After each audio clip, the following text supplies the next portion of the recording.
Hello guys, good morning.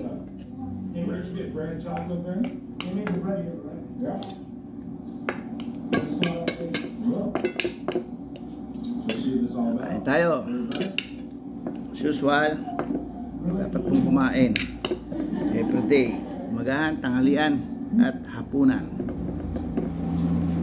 Pero tayo, bihira tayo kumain hapunan. So kakain tayo ng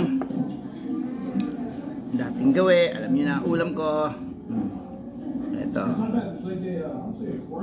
Ayan. Yan ang ulam natin ngayon. Tayo isang linggo tayo hindi kumain yan. Ayan, kakain na tayo ngayon.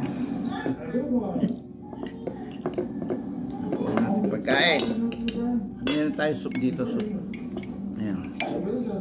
Soup, simpleng soup lang to. Hindi nyo nakita. Ayan. Yan ang soup ni ate. Miswa. Lagyan ng konting karne. Konting patola. So ito na. Pisang ko na. Ang subo as usual. Sa akin muna. Okay, malaso na.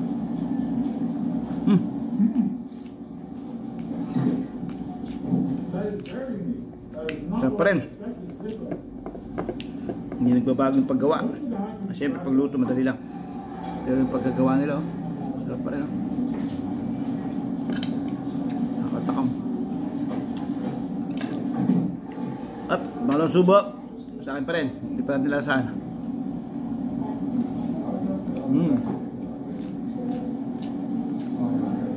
Sarap pa. Ito, sa inyo to.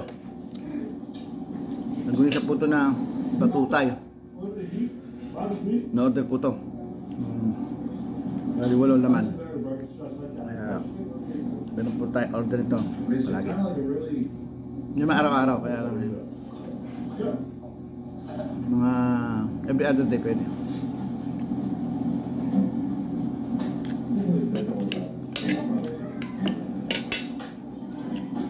Yun din po. Ubusin ko na ito. Matakam kayo pag tinapos natin. So see you guys later.